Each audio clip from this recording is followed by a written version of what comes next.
D Pandey और आप देख रहे हैं 100 times education classes the branch of knowledge. तो आज से हम जो है क्लास 11th की केमिस्ट्री पढ़ेंगे और पहला चैप्टर हम लोग स्टार्ट कर रहे हैं जिसका नाम है some basic concept of chemistry. Hindi और इंग्लिश दोनों में रहेगा। ये 100% आपका NCERT बुक रहेगा आपके लिए, नीट के लिए, आपके जो है JEE मेंस के लिए, एडवांस के लिए, और जो है आपकी बोर्ड हो, चाहे CBSE बोर्ड हो, चाहे UP बोर्ड हो या चाहे कोई और भी बोर्ड हो, उन सभी बोर्डों के लिए भी क्या है ये बहुत ही अच्छे से काम में आएगा। तो हिंदी वाले बच्चे भी इसको अच्छे से पढ़ सकते हैं और इंग्लिश वाले भी इसको अच्छे से पढ़ेंगे। तो हम लिखेंगे आज पहला चैप्टर है सम बेसिक कंसेप्ट ऑफ, यहाँ पे आते हैं हम लिखते हैं some basic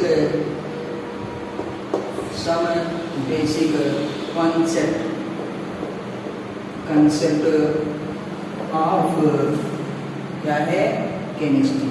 sum basic concept of chemistry, रसायन विज्ञान की कुछ मूल अवधारणाएं। हिंदी में क्या हो गया इसका, रसायन विज्ञान की कुछ मूल अवधारणाएं। तो आइए देखते हैं, हम लोग इसको लिख लेते हैं रसायन विज्ञान की मूल अवधारणाएं या कुछ मूल अवधारणाएं। भैया क्या उसके बाद अवधारणा है रसायन विज्ञान। रसायन विज्ञान में क्या चीज़ें प्रचलित हैं, रसायन विज्ञान को क्यों हम क्या है इतनी बारीकी से समझते हैं या उसका इतना इम्पोर्टेंस है, क्यों है ये चीज़, हम सब कुछ है जानेंगे। तो पहले ही हम आप जान लेते हैं कि आखिर केमिस्ट्री है क्या। केमिस्ट्री है क्या, रसायन विज्ञान अर्थात होता क्या है। तो हम यही पहले देख रहे हैं कि रसायन विज्ञान क्या है। हमारे पास केमिस्ट्री क्या है, chemistry is branch of science. क्या है केमिस्ट्री इज क्या है ब्रांच ऑफ साइंस। विज्ञान की शाखा है ना which deals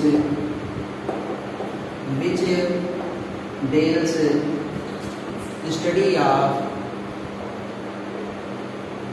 atom, molecules, atoms, molecules and their transformation। भैया इसका मतलब रसायन विज्ञान क्या है, विज्ञान की एक शाखा है जिसके अंतर्गत हम परमाणुओं का, अणुओं का तथा उनके बीच क्या है होने वाले परिवर्तनों का अध्ययन करते हैं। उसे हम लोग क्या कहते हैं, रसायन विज्ञान उसे कहते हैं। उसी को हम कहते हैं कि मतलब एक चीज़ और इसमें ले लीजिएगा, एक चीज़ और होता है जिसमें विस्तारित है कि रसायन विज्ञान। रसायन विज्ञान के अंतर्गत हम क्या करते हैं, स्टडी ऑफ मैटर। भैया दुनिया में जो कुछ भी है सब कुछ पदार्थ है, सब कुछ क्या है पदार्थ है, सब कुछ मैटर है। तो विज्ञान की जिस शाखा के अंतर्गत हम लोग क्या है पदार्थ के बारे में अध्ययन करते हैं या पदार्थ का अध्ययन करते हैं, उसे हम क्या कहते हैं, केमिस्ट्री कहते हैं। तो स्टडी ऑफ मैटर, जिससे हम कहेंगे पदार्थ ये भी कहा जाता है। और कोई भी एटम को वो किससे मिलकर, कोई भी परमाणु कोई भी पदार्थ हो, ये पदार्थ जो है किससे मिलकर बना होता है, एटम से मिलकर बनेगा, मॉलिक्यूल से मिलकर बनेगा, अपने आयनों से मिलकर के बनेगा। इसीलिए कहा जाता है study of atom, molecules and their transformation, उनके बीच होने वाले परिवर्तनों का। आप जानते हैं कि इसमें हम पदार्थ के बारे में पढ़ते हैं और पदार्थ कोई भी पदार्थ है छोटे छोटे कणों से मिलकर बना होता है। तो अब हम ये जान के, और उनके बीच होने वाला जो परिवर्तन क्या होता है, केमिकल रिएक्शंस, रासायनिक अभिक्रियाएं।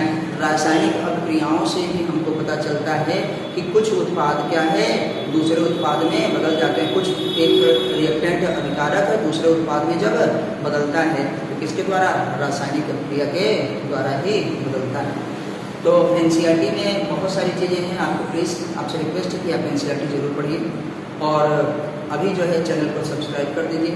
यदि आपको अच्छा लगता है वीडियो तो प्लीज़ ज़रूर करिए, क्योंकि ये जो है आपको ताकि तुरंत नोटिफिकेशन पहुँचेगा और अब आपको निरंतर जो है केमिस्ट्री की, फिजिक्स की और बायोलॉजी की ना ये सारे के सारे जो है नोट्स मिलते रहेंगे 100% NCERT का। तो कुछ चीज़ें और हैं जो हमको पढ़ना है कि जैसे एनसीईआरटी में हमारे पास है कि आपने रसायन विज्ञान का दूसरा हेडिंग, पहली हेडिंग है रसायन विज्ञान का विकास। कहाँ से हुआ रसायन विज्ञान का विकास? तो हमारे पूर्वज भी कहते थे कि ऐसा है कि एक पारस पत्थर होता है और वो पारस पत्थर अगर लोहे में या तांबे में छू जाए तो क्या करता था, लोहे और तांबे को सोने में बदल देता था। इसका मतलब रासायनिक प्रक्रिया होती थी, कुछ न कुछ तो जरूर होता था। आपने 10th में भी पढ़ा था कि गैस निकले तो भी रासायनिक प्रक्रियाएँ, भोजन सड़े तो भी रासायनिक प्रक्रिया, भोजन पचे तो भी रासायनिक प्रक्रिया ना, इवोल्यूशन हो गैस का, या टेस्ट बदल जाए, स्वाद बदल जाए, कुछ भी हो जाए, चीज़ें खराब हो जाए तो भी रासायनिक प्रक्रिया। तो इसी प्रकार से हमारे पूर्वज भी सोचते थे कि भैया कुछ न कुछ तो जरूर हुआ है, तभी पारस पत्थर क्या है, तांबे और सोने, तांबे और क्या है, लोहे को सोने में बदल देता है। ये चीज़ एनसीईआरटी में है।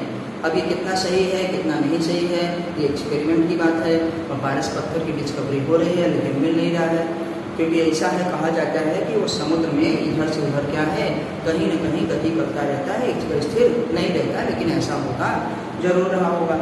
तो हम और भी जानते थे कि अमृत, एक चीज़ हमारे पास क्या है, अमृत। अमृत पीने से किसी को मृत्यु नहीं होती थी। अमृत पीने से क्या होता था, इंसान अमर हो जाता था, मतलब उसको अमरत्व प्राप्त होता था।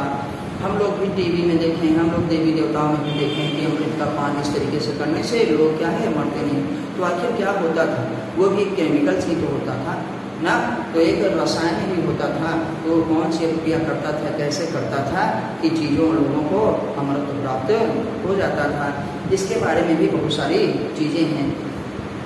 और अभी भी हमारे पास अवधारणाएँ, अभी हम आपको एनसीईआरटी के पॉइंट्स बता रहे हैं, आप जिसको ये नोट करना होगा प्लीज़ नोट कर लेंगे या स्क्रीनशॉट ले सकते हैं।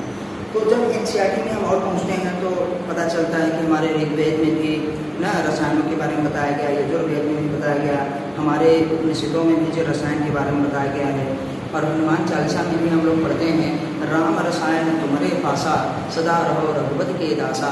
मतलब राम ही तुम्हारे पास और रसायन भी, मतलब केमिस्ट्री रसायन शास्त्र भी आप ही के पास। तभी बड़े होते थे, छोटे होते थे, अपना रूप बदल लेते थे, तमाम चीज़ें करते थे। तो ये सब चीज़ें जो है किसकी बदौलत, रसायन विज्ञान की बदौलत ही होता था। तो हम लोग ये हिस्टोरिकल है, आप इस हिस्टोरिकल को जरूर पढ़ेंगे, क्योंकि ये रसायन विज्ञान कोई आज का अध्ययन नहीं है, ये पुरातन काल से ना युगों युगों से चला आ रहा है। क्योंकि हमारे घर में आप सुनोगे कि तांबे का बर्तन है, फूल का है, पीतल का है, तो पीतल बनता कैसे है ना, जिंक और उसमें टिन मिला के परसेंटेज करते हैं, जिंक 60%, 40% जो है हम लोग टिन मिलाते हैं तो वो पीतल बन जाता है। तो पीतल, फूल, कांसा ना, ये सब हमारे पूर्वज पहले से बनाते थे। इसका मतलब उनको रसायन विज्ञान का ज्ञान था। मदिरा, जिसको हम लोग क्या है आज शराब कहते हैं, दारू कहते हैं, पहले इसको मदिरा कहा जाता था। तो ये भी हमारे पूर्वज बहुत पहले से बता रहे हैं। इसका मतलब कि उनको भी रसायन शास्त्र का ज्ञान था, और ये रसायन शास्त्र पुरातन काल से युगों युगों से चला हुआ आ रहा है, देवी देवताओं के ज़माने से, रामचंद्र भगवान के ज़माने से। तभी तो कह रहे हैं कि राम रसायन तुम्हारे पास सदा रहो रघुपति के दासा। वो संजीवनी बूटी, वो औषधि क्या थी ना, तो एक रसायन था, ये केमिकल ही था ना, उस पौधे से निकाले। आज के युग में अगर हम बात करें कि रसायन विज्ञान का कितना महत्व है, तो देखिएगा हम आपको एनसीईआरटी से ही बता रहे हैं, ताकि आप भी एनसीईआरटी पढ़िएगा कि हमारे पास रसायन विज्ञान में कुल मिला के विज्ञान में रसायन विज्ञान की महत्वपूर्ण भूमिका है, जो प्रायः विज्ञान की अन्य शाखाओं के साथ क्या है, अभिन्न रूप से जुड़ी है। तो विज्ञान के अन्य शाखाओं से अभिन्न रूप से जुड़ी है, तो इसको हम हटाते हैं, थोड़ा आगे देखेंगे कि कैसे केमिस्ट्री अन्य चीज़ों के साथ जुड़ी है। अगर हम कहें कि केमिस्ट्री में क्या क्या है, केमिस्ट्री में आपको क्या क्या पढ़ना है, तो ये हो गई हमारी केमिस्ट्री पहले। इस केमिस्ट्री में हम लोग जानते हैं कि भैया आपको प्रोटीन, विटामिन, कार्बोहाइड्रेट्स ना, मेडिसिन वगैरह ये सब भी पढ़ना पड़ता है ना, जीव जंतुओं के बारे में अध्ययन करना पड़ता है। तो ये भी बायोलॉजी में किस में आती है, केमिस्ट्री में आती है। फिजिक्स में आप जानते हैं कि फिजिकल केमिस्ट्री पढ़ते हैं, क्या है, फिजिकल केमिस्ट्री पढ़ते हैं, तो ये भी क्या है, केमिस्ट्री में आती है ना। केमिस्ट्री में खुद केमिस्ट्री तो आता ही है, दवाइयाँ हैं, मेडिसिन हैं, हमारे पास औद्योगिक चीज़ें हैं, इंडस्ट्रीज़ हैं, आजकल जितनी भी चीज़ें हम बना रहे हैं, तो केमिस्ट्री एक ऐसी शाखा है, केमिस्ट्री एक ऐसा ब्रांच है कि जो सबको जोड़ती है, विज्ञान की शाखाओं को जोड़ती है। इसमें आपको बायो भी पढ़ना पड़ता है, इसमें आपको फिजिक्स की, क्योंकि फिजिकल केमिस्ट्री पढ़ते हैं ना, इसमें आपको मैथमेटिक्स की सवाल भी आपको इसमें लगाने पड़ते हैं। जितने फिजिकल के हम लोग सवाल लगाएंगे ना, वो सब फिजिकल केमिस्ट्री के अंतर्गत ही आते हैं। हम लोग यहाँ बायोलॉजी पढ़ ही रहे हैं, क्योंकि प्रोटीन पढ़ते हैं, विटामिन पढ़ते हैं, कार्बोहाइड्रेट पढ़ सकते हैं, तमाम चीज़ें, मेडिसिन कैसे हमारा इफेक्ट डालते हैं, रिसेप्टर्स पढ़ते हैं, तो सारी चीज़ें हमारे पास हैं। और रसायन और बायो का तो बहुत ही अच्छा एक लिंक है, इसीलिए एक लिंक बनता है बायो और क्या है केमिस्ट्री जुड़ के। ये क्या है बायो और क्या है केमिस्ट्री, इसीलिए हम लोग इसको पूरा कहते हैं बायो केमिस्ट्री। क्या है बायो केमिस्ट्री के बारे में पढ़ते हैं। आज हम जो तो इसका मतलब क्या है, जो हम आज कपड़े पहने हैं वो क्या है, कॉटन का है, कॉटन कपड़े का है भैया, रुई का है। इससे रुई डायरेक्ट नहीं बना, पहले ये ले जाया गया फैक्ट्री में, इसको फिर केमिकल्स के द्वारा जो है इसकी सफाई हुई, फिर इसको धागे में बनाया गया, धागे से फिर इसको कपड़े में बनाया गया ना। और ये सब किसका है, केमिस्ट्री का प्रोसेस है। तो प्लांट का प्रोडक्ट केमिस्ट्री में कपड़े में बदल गया, किसके द्वारा, रिएक्शंस के द्वारा। हमारे पास दवाइयाँ हैं, हम लोग कैसे खाते हैं, हमारे शरीर को ठीक करने में केमिकल्स की आवश्यकता पड़ती है। दवाइयाँ क्या होती है, केमिकल्स होते हैं। मेडिसिन क्या है, किसी न किसी रसायन से ही बना है, वो हमको ठीक करता है। यहाँ तक कि हमारे पास जो क्रीम है, हमारे पास जो पाउडर है, हमारे आजकल जो अपनी ब्यूटी के लिए इस्तेमाल करते हैं, ब्यूटी पार्लर्स के लिए इस्तेमाल करते हैं, वो सब भी क्या है, हमारे पास है, केमिस्ट्री की ही है। केमिस्ट्री में और हमारे पास क्या है, केमिस्ट्री में भैया जो हम पक्कल लगाते हैं, रबड़ लगाते हैं, बैंड लगाते हैं, वो भी केमिस्ट्री है। चीनी जो खाते हैं, चाय जो पीते हैं, वो भी क्या है, केमिकल्स है। तभी तो हमको कैफी जो पीते हैं वो हमारे पास एक केमिकल्स ही है। सब कुछ क्या है, रसायन का है ना। हमारे पास जो इंजन होता है, उसमें पेट्रोल डीजल का दहन होता है, तो ये क्या है, केमिस्ट्री है। उससे हमको ऊर्जा मिलती है, ऊर्जा मिलती है तो हम लोग अपना काम करते हैं। हम लोग खाना खाते हैं, खाना खाने के बाद हमको क्या हुआ, भोजन का पचाना मतलब डाइजेशन हुआ, डाइजेशन के बाद एब्जॉर्प्शन हुआ मतलब अवशोषण हुआ, और शोषण के बाद एसिमिलेशन मतलब वो क्या वहाँ में चला गया, ब्लड के साथ गया और फिर कहाँ पहुँचा, सेल्स में, कोशिकाओं में पहुँचा। कोशिकाओं में पहुँचने के बाद उसका ऑक्सीजन के साथ प्रक्रिया होगी, जिसको हम रेस्पिरेशन कहते हैं। ये भी रिएक्शन हो रही है, तो कौन सी, एक्सोथर्मिक रिएक्शन है, उससे हमको एनर्जी मिलेगी। वो भी क्या है, रिएक्शन हो रही है, क्रिया हो रही, तो मतलब रासायनिक क्रिया हो रही है, वो भी एंजाइम्स के द्वारा होती है। तो पचा, उसके बाद फिर एब्जॉर्प्शन हुआ, फिर वहाँ गया, फिर कोशिका में गया, तो ऑक्सीजन के द्वारा उसका दहन हुआ, फिर एनर्जी मिली, उस एनर्जी से हम लोग अपना काम करते हैं ना। ये भी रासायनिक क्रिया हुई।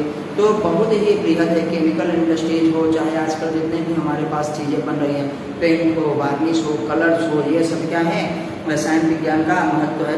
हमारे पास और भी चीज़ें आती हैं, हमारे पास और चीज़ें क्या आएंगी, हम जानते हैं कि हमारे पास और भी चीज़ें ऐसी हैं जिसको हमको बहुत ज़रूरत है। जैसे आज कैंसर की दवा सिस्प्लाटिन, याद रखिएगा, कैंसर की दवा सिस्प्लाटिन, सिस्प्लाटिन फॉर क्या, यूज फॉर कैंसर ट्रीटमेंट। क्या लिखेंगे, सिस्प्लाटिन, क्या है, सिस्प्लाटिन, यूज फॉर क्या है, कैंसर, यूज फॉर क्या है, कैंसर के ट्रीटमेंट के लिए इस्तेमाल होता है। एजेडिटी, एजेडिटी, इसका इतना नाम याद रखिएगा। एजेडिटी का मतलब होता है, यहाँ पे लिखते रहे, एजेडिटी का मतलब क्या होता है, एजिडोथाइमिडीन, यहाँ लिख दे रहे हैं एजेडिटी। एजेडिटी से क्या होता है, एजिडोथाइमिडीन, क्या है, थाइमिडीन, किसके लिए होता है, HIV एड्स, इसके लिए एड्स के क्या है, HIV के ट्रीटमेंट के लिए होता है। क्या, इम्यूनिटी को बढ़ाता है, क्या होता है, इम्यूनिटी बूस्टर, क्या होता है बेटा, इम्यूनिटी बूस्टर होता है। इम्यूनिटी को क्या करता है, बढ़ाता है, क्या करता है, इम्यूनिटी को बढ़ाता है, बूस्ट कर देगा, बढ़ा देगा। तो एजेडिटिव है, सिस्प्लाटिन आप याद रखिएगा, कैंसर की मेडिसिन होती है। तो रसायन विज्ञान का महत्व हर जगह है। हमारे पास ऑप्टिकल फाइबर्स में, आज पहले एक टेलीफोन से जब हम लोग बात करते थे तो हमेशा लाइन बिजी बताती थी, लेकिन आज इतने लोग बतिया रहे हैं, इतने लोग बतिया रहे हैं ना। क्या है, कैसे एक साथ कनेक्शन हो रहा है, ऑप्टिकल फाइबर्स, क्या है, ऑप्टिकल फाइबर्स, उसमें भी केमिस्ट्री का ही इस्तेमाल किया जाता है। एक ऑप्टिकल फाइबर आपके एक बाल के बराबर होता है, और एक बाल के बराबर वो क्या करता है, उसमें से 10,000 तार गए हैं। सोचो, इतना होने के बावजूद भी तब भी बताता है क्या, कि जिस नंबर पे आप संपर्क करना चाहते हैं या जिस जगह पे आप संपर्क करना चाहते हैं वो लाइन क्या है, व्यस्त है। कितना बतियाते हैं, क्योंकि 24 घंटा बतिया ही रहे हैं। तो ऑप्टिकल फाइबर्स की ये सब 3 हैं। हम लोग जानते हैं ओजोन परत आप सुने होंगे। ये एनसीईआरटी के पहले, दूसरे, तीसरे चैप्टर की बातें हम आपको सुना रहे हैं बेटा, क्योंकि सुनना बहुत आवश्यक होता है। सुन सुन के ही चीज़ें याद की जाती हैं, सुन सुन के ही याद रहती हैं। हम लोग ओजोन होल जानते हैं। ओजोन होल का मतलब होता है छिद्र नहीं, ओजोन लेयर जो स्ट्रेटोस्फीयर में है, गुड स्ट्रेटोस्फीयर में जो है वो क्या होते हैं, ये पतली हो जाती है। जैसे अंटार्कटिका में ना लेट अगस्त अर्ली सितंबर के आसपास वहाँ पे ओजोन होल मान लो इतनी मोटी है, तो कहीं ऐसे हो जाए, मतलब यहाँ पे पतली हो जाए, तो उसको ओजोन होल कहते हैं। जिससे सूर्य की जो हानिकारक अल्ट्रावायलेट रेज होती हैं ना, उसको परा में हमारे पास बैगनी किरणें होती हैं, वो क्या करती हैं, पृथ्वी तक आ जाती हैं और स्किन को जो है विकास उत्पन्न करती हैं बीमारियां, जैसे हमारे पास क्या है कैंसर वगैरह तमाम चीज़ें होता है। तो अगर कहें तो बहुत बड़ा है ये मैटर, क्या है ये पूरा का पूरा केमिस्ट्री वाला जो है बहुत बड़ा है, बहुत बृहद है। ऐसे कोई क्षेत्र नहीं है जिस क्षेत्र में रसायन विज्ञान का योगदान ना हो या जिसमें केमिस्ट्री ना पढ़ी जाती। तो कुल मिलाकर के अब हम देखेंगे एक नई हेडिंग है कि क्या है हमारे पास nature of matter. Nature of matter, द्रव्य की प्रकृति, क्या पढ़ेंगे नेचर ऑफ मैटर। बेटा ये इसको नोट करना होगा, नोट कर लीजिएगा। देखिए आपको नीट के लिए पढ़ना है, थोड़ा स्मार्ट होकर पढ़ना पड़ेगा। कुछ चीज़ें आपको समझनी पड़ेगी, कुछ किताब से पढ़नी पड़ेगी और कुछ आपको बोर्ड से कुछ सुन के पढ़नी पड़ेगी और 100% एनसीईआरटी ही पढ़ना है। तो एचटी याद रखिएगा किसके लिए, HIV वायरस के लिए होता है, इम्यूनिटी बूस्टर होता है, इम्यूनिटी को बढ़ाता है। सिस्प्लाटिन का इस्तेमाल किसके लिए होता है, कैंसर के लिए होता है ना। केमिस्ट्री में क्या आता है, केमिस्ट्री में फिजिक्स भी पढ़ लेते हैं, केमिस्ट्री में बायोलॉजी भी पढ़ेंगे, केमिस्ट्री में मैथ भी पढ़ेंगे ना। जब सवाल लगाते हैं फिजिकल में, फिजिक्स में जितना भी आप पढ़ेंगे सॉलिड स्टेट से लेकर के कहाँ हमारे पास विलियम सॉल्यूशन ना होगा, इलेक्ट्रोकेमिस्ट्री, केमिकल काइनेटिक्स, ये सब ना इक्विलिब्रियम, सब फिजिकल केमिस्ट्री के पार्ट्स हैं। इस चीज़ों को हम पढ़ेंगे। ये जनरल सी चीज़ें हैं, अच्छा नॉलेज में ही आप जानते होंगे कि केमिस्ट्री की 3 मुख्य शाखाएँ हैं जिसको हम कहते हैं ऑर्गेनिक केमिस्ट्री। मतलब क्या है, इसमें के अंतर्गत क्या करते हैं हम कार्बन तथा उसके यौगिकों का अध्ययन करते हैं। इनऑर्गेनिक मतलब कार्बन को छोड़कर अन्य तत्वों को हम के यौगिकों का अध्ययन करते हैं। और फिजिकल क्या होता है, वो केमिस्ट्री जिसमें हम क्या होता है फिजिक्स के गुण के हिसाब से पढ़ते हैं, वो फिजिकल केमिस्ट्री होती है। तो अब हम नया टॉपिक यहाँ पर स्टार्ट कर रहे हैं और नए टॉपिक को स्टार्ट करने से आप जानते हैं कि वो हमारे पास क्या होता है, नेचर ऑफ मैटर। कुछ चीज़ें पुरानी इसमें हैं जो आपको बहुत ही अच्छे से समझती है। Nature of matter, matter means क्या होता है, पदार्थ या द्रव्य, द्रव्य की प्रकृति। तो द्रव्य की प्रकृति आप सभी जानते हैं कि द्रव्य क्या होता है और द्रव्य कैसा होता है। तो इसको जानने से पहले यही जान लेते हैं, एक बार फिर रिवाइज भी हो जाएगा, आखिर मैटर होता क्या है। आखिर बेटा मैटर होता क्या है, इसी को हम हिंदी में क्या लिखेंगे, पदार्थ। और इसी को क्या लिखते हैं, द्रव्य। इसी को क्या लिखते हैं, द्रव्य लिखेंगे, द्रव नहीं, ये क्या है, द्रव्य। याद रखिएगा पदार्थ और द्रव्य एक ही चीज होता है। द्रव्य खुद पदार्थ है और जो द्रव होता है पदार्थ की एक अवस्था होता है। तो ये आखिर मैटर क्या है, मैटर में थोड़ा शॉर्ट में लोग लिखेंगे, पढ़िएगा क्या होता है। मैटर पदार्थ होता है जो क्या करता है, स्थान घेरता है। बीच क्या है, ऑक्यूपाइड। बीच ऑक्यूपाइड क्या है, स्पेस। जो बेटा स्थान है घेरे, जो स्थान है घेरे, वो होता है पदार्थ। और क्या होता है, इसके साथ क्या साथ होता है, विच हैव मास। क्या है, WHICH, विच हैव मास, जिसके पास क्या हो, द्रव्यमान हो। मतलब जिसमें द्रव्यमान होता है और जो स्थान घेरता है उसे हम लोग पदार्थ कहते हैं, उसे हम लोग पदार्थ कहते हैं। पदार्थ क्या होता है, जिसमें द्रव्यमान हो और जो स्थान घेरता है वो पदार्थ होता है। तो एग्जाम्पल में अगर हम लिखें तो एग्जाम्पल में हम लोग बहुत सारी चीज़ें लिख सकते हैं। तो क्या लिखेंगे, ईच एंड एवरी, क्या है, ईच एंड एवरी,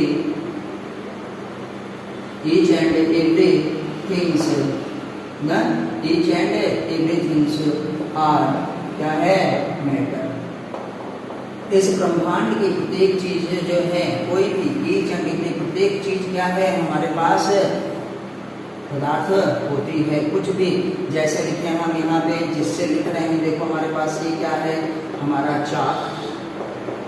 चाक के बाद हम कहें हमारा क्या है, बोर्ड ना। हमारा क्या है, डस्टर। हमारा क्या है भैया, डस्टर है। और डस्टर के बाद अगर हम कहें कि हमारा पेन है ना, हमारा कॉपी है ना, हमारा क्या है, मिल्क है, हमारा एयर, हाँ एयर गैस भी हमारा ना। और हम क्या कहें, हमारे पास जो वाटर है, जो पानी है ना, जो बादल है, मतलब क्या कहें, क्लाउड्स। येलो ब्लू क्या है, क्लाउड्स हैं, जो बादल हैं। ये सब कुछ आपको जो भी दिखे, सब कुछ पूरा ब्रह्मांड ही मैटर से बना है, पूरा दुनिया ही मैटर से बनी है, सब कुछ पदार्थ से ही मिलकर बना है। पदार्थ के सिवा इस संसार में एक चीज़ और है, बस एनर्जी। दो ही चीज़ें, मैटर एंड एनर्जी, यही बनाते हैं पूरे के पूरे ब्रह्मांड को, यही बनाते हैं हमको भी। तो यहाँ पे हम एक्सेट्रा लिख दे रहे हैं, मतलब सब कुछ। हाँ, वायु भी। एक चीज़ और स्पेशली लिखना चाहेंगे, लाइट।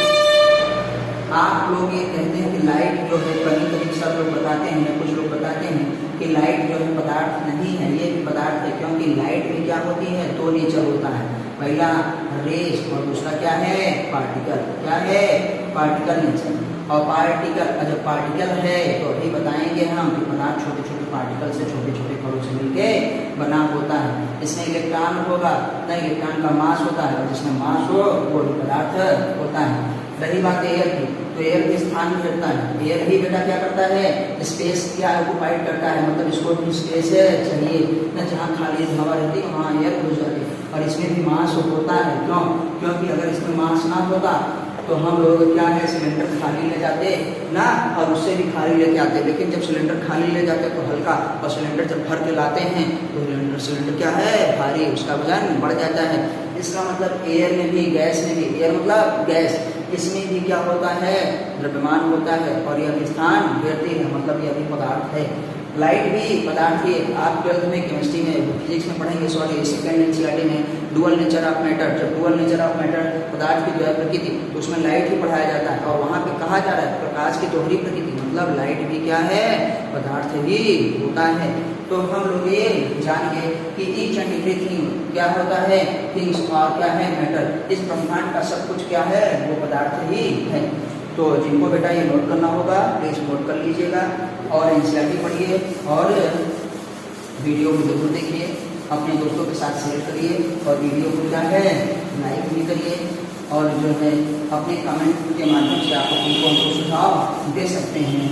तो अभी हम लोग पढ़ रहे थे कि आखिर क्या होता है पदार्थ। अब देखो पदार्थ में दो चीज़ें होती हैं। पहला, अब और छोटा लिखेंगे, अब उस उतनी चीज़ नहीं लिखेंगे ऑक्यूपाई वगैरह। इसमें स्पेस होता है, क्या होता है, स्पेस। एंड क्या होता है, मास। क्या होता है, मास, द्रव्यमान होता है।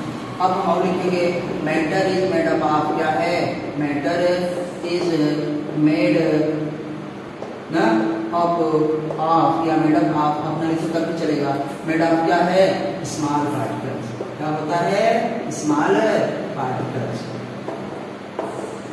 पार्टिकल मीन्स आप जानते हैं कण। ये किससे मिलकर बना होता है, छोटे छोटे कणों से मिलकर बना होता है।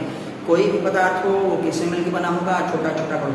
ये पूरा का पूरा डस्टर है, और ये डस्टर पूरा का पूरा आज ऐसे नहीं, इसमें छोटे छोटे जैसे बूंदी वाले हमारे लड्डू होते हैं, एक बड़ा लड्डू बन जाता है किससे, छोटे छोटे क्या है, बूंदी के लड्डू से ना। इसमें से देखिए इसका डस्टर, इसको करेंगे तो थोड़ा हल्का बहुत क्या है, छोटे छोटे चाक के कण निकलते हैं। तो कोई भी मैटर हो वो छोटे छोटे कणों से मिलकर बना होता है। तो पार्टिकल कितने रूपों में पाया जाता है बेटा, पार्टिकल्स आर ठीक है। पार्टिकल्स कितने रूपों में पाया जाता है, 3 रूपों में। पार्टिकल्स आर 3 टाइप्स, मतलब पार्टिकल के क्या होते हैं, 3 प्रकार होते हैं। पहला प्रकार हमारे पास कौन सा है, वो हो सकता है एटम्स। क्या होता है, एटम ना। एटम मीन्स क्या होता है, परमाणु। क्या लिखेंगे बेटा, परमाणु होता है।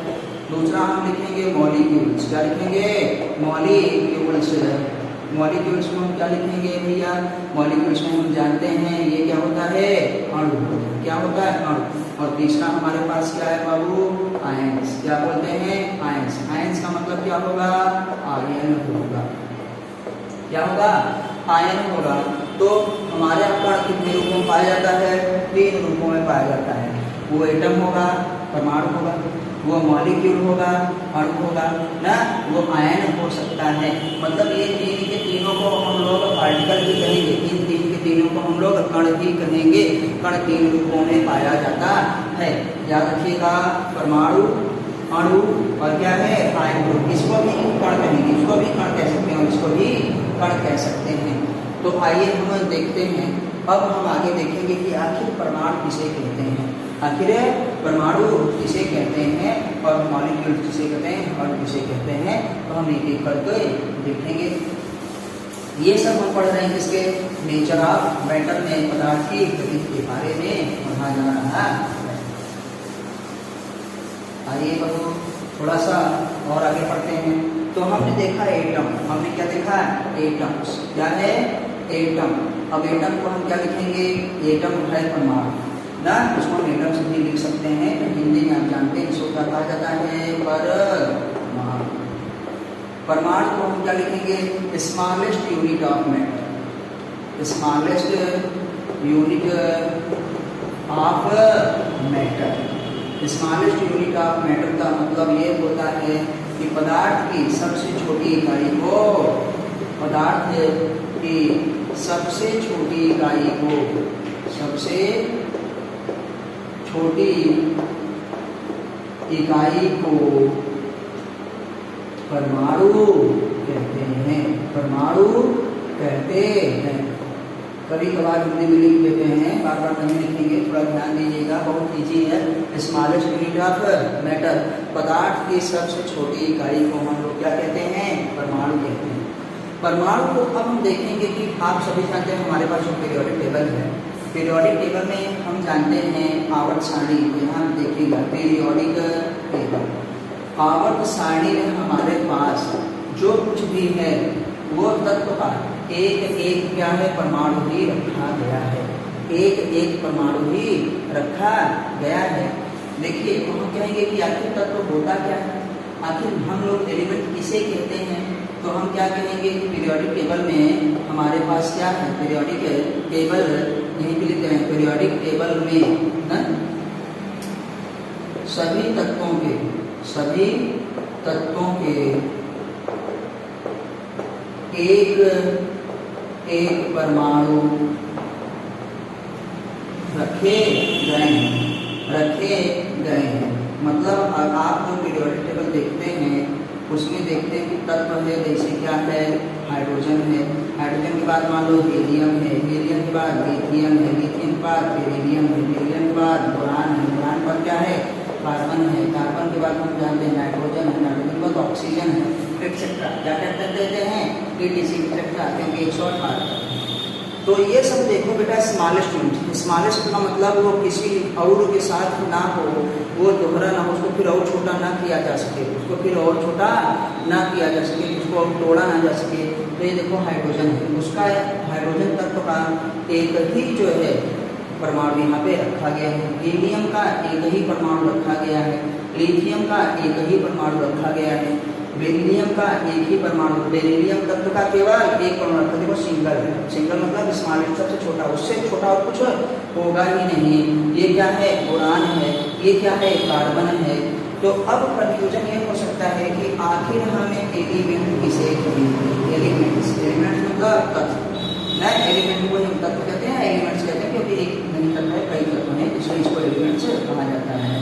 तो एलिमेंट्स हम क्या कहेंगे, फंडामेंटल क्या है, मूल इकाई, हम क्या कहेंगे, फंडामेंटल ऑफ मैटर। क्या होता है, पदार्थ का मूल इकाई जो होता है, पदार्थ जिससे मिलकर बना होता है उसी को हम तत्व ही कहते हैं ना। पदार्थ का जो मूल होता है उसी को तत्व, क्योंकि कोई भी पदार्थ है, जैसे एडजस्टर बना है, ये किसी न किसी एलिमेंट का है, इसमें क्या है, लकड़ी ज़्यादा है, मतलब कार्बन ज़्यादा है, तमाम चीज़ें, और कार्बन क्या है, एक तत्व है। तो हम यहीं पे साफ साफ इसको लिख देंगे कि पदार्थ के मूल रूप को, पदार्थ के मूल रूप को, सॉरी 2 बार हो गया, हिंदी में लिखने की दिक्कत होती है हमको, पदार्थ के मूल रूप को तत्व कहते हैं, तत्व कहते हैं। मतलब जिसको आज हम पदार्थ कह रहे हैं उसको पहले तत्व या अभी तत्व ही कहा जाता है। तो पदार्थ के हम लोग मूल रूप को, पदार्थ के मूल रूप को क्या है, मूल को, फंडामेंटल को हम लोग क्या कहते हैं, तत्व कहा जाता है। एक बार से फिर से सुन लीजिए, पदार्थ के मूल रूप को तत्व ही कहा जाता है, मतलब वो पदार्थ जिस रूप में रहता है उसको तत्व ही कहते हैं। पदार्थ है, हमारी बॉडी बनी है तो हमारे अंदर क्या है, सब कुछ है, कार्बन है, ऑक्सीजन है ना, हल्का फुल्का नाइट्रोजन भी है, फास्फोरस भी है, कैल्शियम भी है, हड्डियों में आप जानते हैं। तो ये सब क्या है, तत्व। और हम खुद बने हैं क्योंकि स्थान घेर रहे हैं ना, हमारे अंदर मास है तो मैं एक पदार्थ हुआ, और वो पदार्थ किससे बना है, तत्व से बना है। उस तत्व के क्या होंगे, परमाणु होंगे, अणु हो सकते हैं, आयन हो सकते हैं। तो मतलब पदार्थ का जो मूल रूप होता है, याद रखिएगा, उसी को तत्व कहते हैं, कंफ्यूज मत होइएगा। इसीलिए परमाणु में यहाँ देखो, उस तत्व का केवल एक परमाणु, एक है परमाणु। पीरियोडिक टेबल में जो भी है देखो, ये सिंगल सिंगल सिंगल वाले ये परमाणु होते हैं, एक्सेट्रा। अब कितने था, 118 तक। तो स्मॉलेस्ट यूनिट ऑफ मैटर ना। और तत्वों को देखो, हमारी पुरुष पहले भी बांटते थे कि 5 तत्व में विलीन हो गए, 5 तत्व से ही बने थे और 5 तत्व में ही चले गए। डेथ होने के बाद क्या कहते हैं कि 5 तत्व में विलीन हो गए और 5 तत्वों से ही बना। उनके हिसाब से 5 तत्व क्या था, हमारी पृथ्वी था, आकाश था ना, पाताल था, अग्नि था और क्या, वायु था। तो मतलब इन्हीं 5 चीजों, जलने के बाद कहाँ गए, वायु में गए, फिर बहा दिए गए, पानी में गए, जो बचे गाड़ दिए गए वो क्या है, जमीन में चले गए ना। तो ये सब हमारे पास। और उड़ के भी कहाँ गए, आकाश में गए, पाताल में गए। तो गाड़ने के बाद पाताल मिट्टी में। तो ये 5 तत्वों को उन्होंने कहा था कि इसी से शरीर बनता है, मिट्टी का ही शरीर है और अंतिम में मिट्टी में ही मिल जाता है। तो इसी को हम लोग कहते हैं कैसे, इसीलिए कि एलिमेंट तत्व क्या होता है, तत्व पदार्थ के मूल रूप को तत्व कहते हैं। तो पदार्थ का मूल रूप होता है, उसी को तत्व कहा जाता है। तो अब आप तत्व जान गए कि आखिर तत्व होता क्या है। पीरियोडिक टेबल में जो कुछ भी रखा है, पीरियोडिक टेबल में जो कुछ भी है, आप पीरियोडिक टेबल देखिए तो जो कुछ भी उसमें है तत्व रखे हैं ना, hydrogen, helium, lithium, beryllium, boron, carbon, nitrogen, oxygen, fluorine, neon वगैरह 118 तक ना, सोडियम, मैग्नीशियम, एल्यूमिनियम, हमारे पास silicon, phosphorus, sulphur, chlorine, argon, ये सब जितने भी हैं आपको पूरे 118 तक ऐसे हैं। पूरा सुनाने लगेंगे तो टाइम काफ़ी लग जाएगा। तो क्या करते हैं, ये सब हम लोग एक एक रखा गया है परमाणु। अब आप जान गए, परमाणु से आप देखें, परमाणु बम भी सुने होंगे ना, इसीलिए उसको इंग्लिश में कहा जाता है एटम बम, मतलब परमाणुओं का बम, परमाणु से मिलके बना हुआ होता है। तो जब हम यहाँ पे परमाणु देख लिए तो अब हम क्या देखेंगे, एटम्स, क्योंकि बेटा ये सब बहुत जरूरी है, बेसिक टॉपिक में पहुँच जाते हैं और कभी कभार जो है अणु की या मॉलिक्यूल्स की डिफिनेशन को हम लोग क्या कर देते हैं, गड़बड़ कर देते हैं। तो आज हम देखेंगे क्या होता है हमारे पास मॉलिक्यूल्स। मॉलिक्यूल लिखिए, चाहे मॉलिक्यूल्स, और इसको हिंदी में लिखेंगे अणु। तो अभी हम बोले कि परमाणु होता है सिंगल, होता है स्मॉलेस्ट। और तो एक कॉमन सी परिभाषा होती है कि अणुओं के संयोग, परमाणुओं के संयोग से अणु बनते हैं, परमाणुओं के संयोग से अणु बनते हैं। ये एकदम सही है, लेकिन ये भी जानना जरूरी है कि वो परमाणु क्या होंगे, मिनिमम 2 होने चाहिए, 2 या 2 से अधिक हो, और चाहे एक तत्व के हों, चाहे एक से अधिक तत्वों के हों। तो आइए हम उसमें लिखेंगे, क्या लिखेंगे, हमारे पास क्या होता है, अणु होता है। एक या एक से अधिक,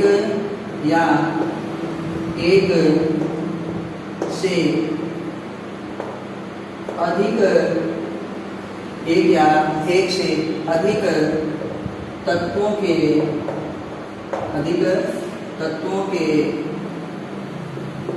दो या 2 से अधिक परमाणु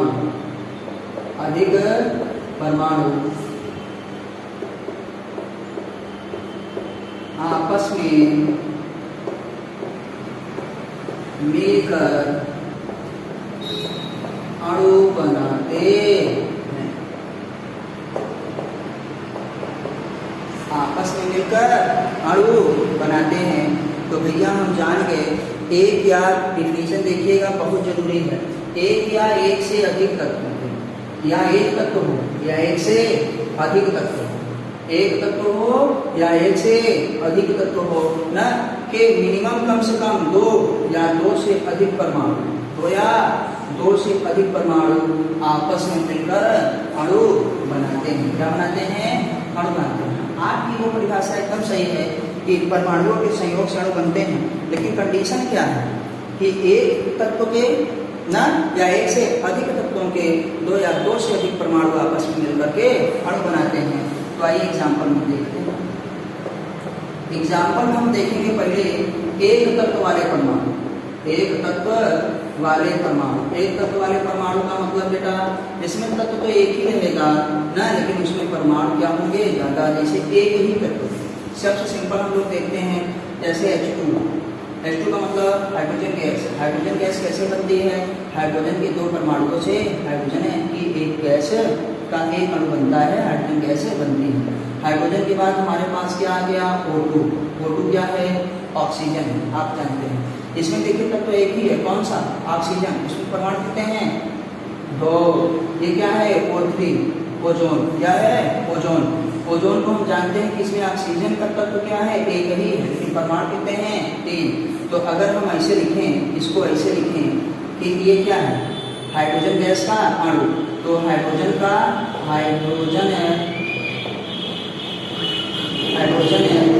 गैस का अणु, गैस का कितना? एक अणु। थोड़ा इस तरीके से लिखते हैं, अभी इसको हटा देते हैं, देखेंगे साथ में। आइए H2 में आते हैं। अगर अणु की बात करें तो हाइड्रोजन गैस में कितना अणु है? एक अणु। अगर तत्व की बात करें तो तत्व कितना है? एक तत्व। कौन सा तत्व है? खुद ऑक्सीजन। अगर इसमें परमाणु की बात करें तो कितने हैं? 2 परमाणु। क्या है? 2 परमाणु है। हाइड्रोजन गैस का एक अणु बनाने के लिए हाइड्रोजन के ही 2 परमाणु की जरूरत पड़ती है। तत्व कितना है? एक ही। आइए हम ऑक्सीजन वाले को देखते हैं। O2। O2 क्या है? ऑक्सीजन गैस है, जानते हैं, उसका एक अणु है। तत्व अगर कहें तो एक अणु, मॉलिक्यूल्स, एक अणु है, ठीक है। ये क्योंकि देखो बनना है ना, तत्व कौन सा है? एक है, एक तत्व। और तत्व का नाम क्या बेटा? ऑक्सीजन है। लेकिन ऑक्सीजन के परमाणु कितने हैं? 2 परमाणु।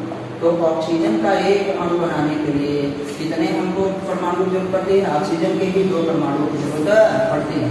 आइए यहाँ देखते हैं O3। O3 क्या है? ओजोन। अभी एक ही वाले पढ़ रहे हैं। ओजोन का एक अणु बनाने के लिए कितना? एक अणु। ओजोन का एक अणु किसका है? ओजोन का। इसको लिख ले रहे हैं, जिसको ना पता होगा वैसे सबको पता होगा। ये ऑक्सीजन का ओजोन का एक अणु है। O3 हो गया तो ओजोन, O2 था तो ऑक्सीजन गैस। उसके लिए एक तत्व की जरूरत पड़ती है। तत्व कौन सा है? ऑक्सीजन ही है, सभी जानते हैं। तत्व कौन सा है? ऑक्सीजन ही है। और परमाणु कितने हैं? 2। क्या कहेंगे? 2 परमाणु। 3 परमाणु। क्या है? 3 परमाणु। तो ओजोन गैस का एक अणु बनाने के लिए हमको क्या है बताइए? ऑक्सीजन तत्व के 3 परमाणुओं की जरूरत पड़ती है, याद रखिएगा। और देखते हैं यहाँ P4 देख लेते हैं। P4 मतलब पाइड फास्फोरस। क्या है? Pied phosphorus. फास्फोरस का एक अणु बनाने के लिए, श्वेत फास्फोरस का एक अणु बनाने के लिए हमको क्या चाहिए बताओ? 1 मॉलिक्यूल है किसका? एक अणु है, किसका? फास्फोरस का। तत्व कौन सा है? एक ही तत्व है, कौन सा? फास्फोरस। कौन सा? फास्फोरस बेटा, कौन सा? फास्फोरस। इसके परमाणु कितने हैं? 4 परमाणु। क्या कहेंगे? 4 परमाणु। मतलब एक श्वेत फास्फोरस का एक अणु बनाने के लिए फास्फोरस तत्व के 4 परमाणुओं की आवश्यकता पड़ती है। ऐसे सल्फर आता है।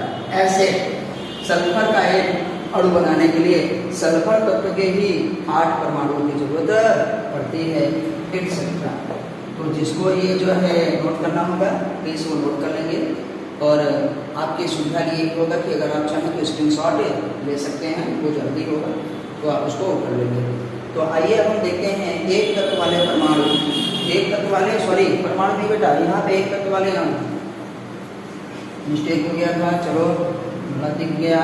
एक तत्व वाले अणु मतलब ये अणु तो बन रहे हैं, लेकिन एक ही तत्वों के परमाणुओं से, देखो हाइड्रोजन का बना, हाइड्रोजन गैस का अणु बना, लेकिन इसमें तत्व कौन सा? केवल हाइड्रोजन। ऑक्सीजन का बना, लेकिन कौन सा है?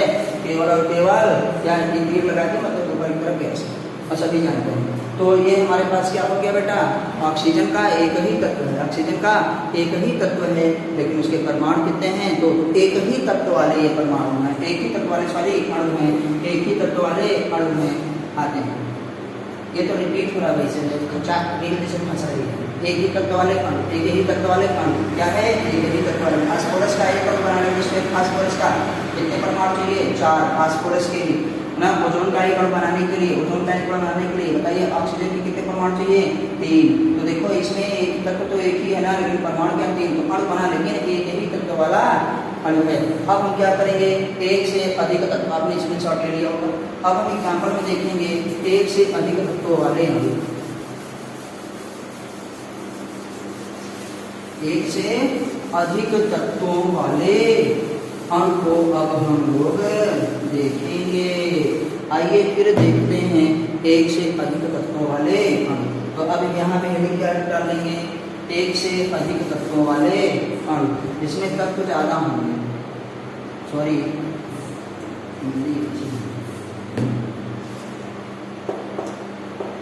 एक से अधिक तत्वों वाले अणु, एक से अधिक तत्वों वाले अणु, इसमें क्या होगा, तत्व एक ही नहीं एक से ज़्यादा तत्वों के अणु बनाते हैं। अब देखो हाइड्रोजन भी मेरे पास था, ऑक्सीजन भी मेरे पास था। आप जानते हैं H2O, H2O क्या है, जल, क्या है, वाटर। तो ये जल का एक अणु, जल का एक अणु, जल के एक अणु के लिए हम जानते हैं क्या लिखेंगे, जल का एक अणु। यहाँ जल लिखते हैं तो इसमें लिख दे रहे हैं कि जल का एक अणु, जल का एक अणु। जल का एक अणु बनाने के लिए कितने तत्व चाहिए, 2 तत्व। कितने हैं यहाँ पे दिख रहे हैं, कितने, 2। कौन कौन से बताइए तत्व, यहाँ पे दिखा रहे हैं, हाइड्रोजन तत्व और ऑक्सीजन तत्व। परमाणु कितना चाहिए बेटा, 3। कितना चाहिए, 3। इसके 2 हाइड्रोजन का एक ऑक्सीजन, परमाणु कितने हैं, 3। कैसे लिखेंगे, 2 ऑक्सीजन के, 2 ऑक्सीजन के परमाणु, सॉरी 2 हाइड्रोजन के परमाणु, सॉरी 2 क्या है, हाइड्रोजन के परमाणु, हाइड्रोजन के परमाणु तथा एक ऑक्सीजन का परमाणु, ऑक्सीजन का परमाणु। बात समझ में आई। जल का एक अणु बनाने के लिए, जल का एक अणु बनाने के लिए कितने तत्व चाहिए, 2 हाइड्रोजन और ऑक्सीजन। परमाणु कितने चाहिए, 3। 2 हाइड्रोजन का एक ऑक्सीजन के। तो देखो एक से अधिक तत्व वाला अणु है कि नहीं, है ना। तो अब और आगे देखते हैं, जिसको नोट करना होगा ये नोट कर लेगा। तब से हम यहाँ पे आ रहे हैं, यहाँ पे हम दिखाते हैं आपको, जैसे है CH4 मीथेन, क्या है CH4। अब इतना डिटेल में नहीं लिखेंगे, ये मीथेन का एक अणु, क्या है ये मीथेन, क्या लिखेंगे, मीथेन लिखते रहे, मीथेन गैस है ना, इसका एक अणु है। तो मीथेन का एक अणु बनाने के लिए हमको क्या है, एक अणु, किसका, मीथेन का एक अणु है, किसका, मीथेन। एक अणु आप क्या है, A1 मॉलिक्यूल ऑफ मीथेन है। इसके लिए एलिमेंट कितने चाहिए, 2। हमारे पास क्या है, 2 तत्व, क्या लिखेंगे, 2 तत्व है।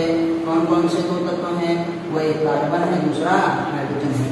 हमारे पास परमाणु कितने हैं, 5, क्या लिखेंगे, 5 परमाणु। कितने परमाणु, 5 परमाणु।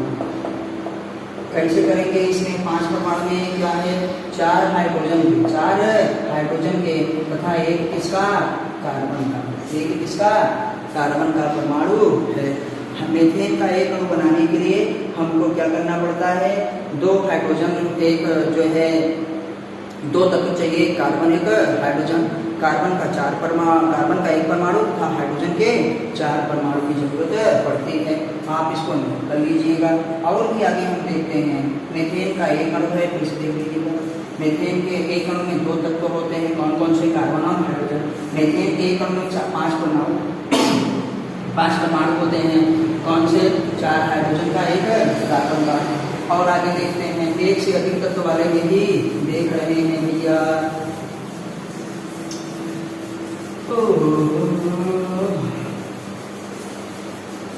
ना पढ़ते रहो, पढ़ना आए चाहे ना आए, बस पढ़ाई करते रहो। जैसे गाना आए चाहे ना आए, गाना चाहिए।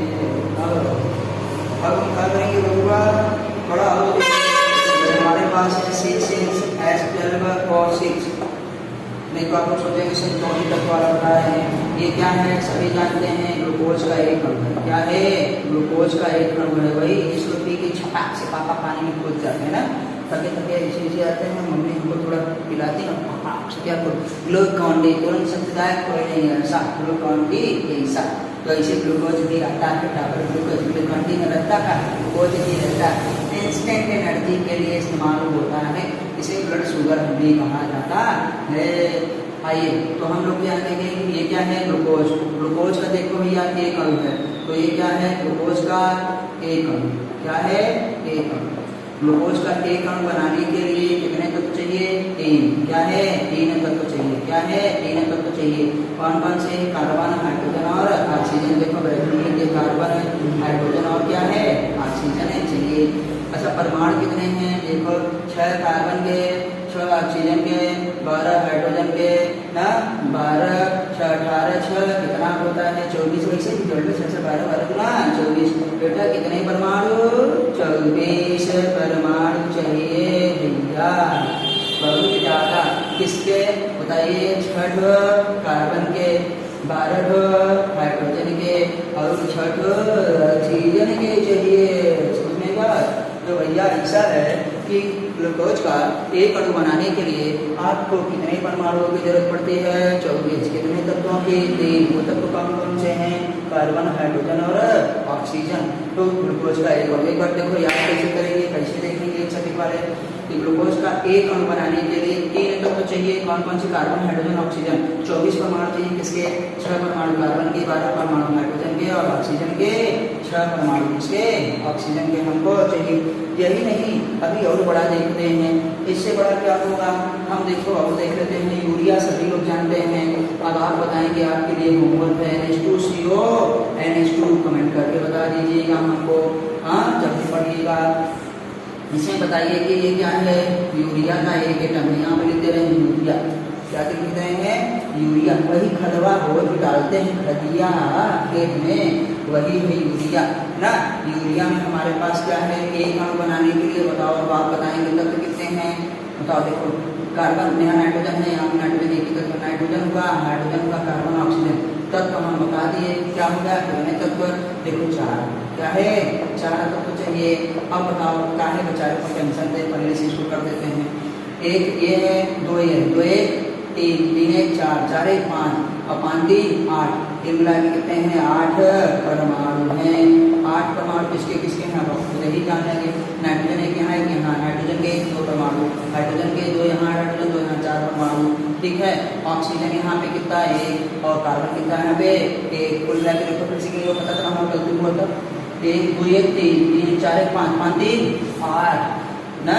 तो यूरिया का एक अणु बनाने के लिए 4 तत्व चाहिए। कौन सा, नाइट्रोजन, हाइड्रोजन, कार्बन और ऑक्सीजन। और परमाणु चाहिए 8 किसके किसके। एक और बड़ा, इससे भी बड़ा देखते हैं, चलिए स्क्रीनशॉट ले लीजिए खचाक से ना, बस पटने की किताब ना नंबरी रखो,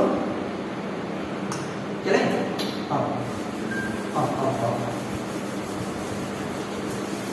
चलो रे डोरी उठाओ कहां, पिया मिलने की, हाँ जरा गाते रहते तो पढ़ते रहते। ठीक है, स्ट्रेस को दूर भगाओ, तनाव को दूर भगाओ। अब हम कर रहे हैं चीनी। चीनी को क्या कहते हैं, सुक्रोज। सुक्रोज को क्या कहते हैं ना, टेबल शुगर। तो क्या करेंगे, C12 H22 O11। क्या हो गया होगा, C12 H22 O11। आप बताइए हमको इसमें कितने कितने कितने परमाणु हैं, कितने अणु हैं ना, कितने तत्व हैं। तो ये हम क्या लिखेंगे, सुक्रोज। क्या है, सुक्रोज का एक अणु है।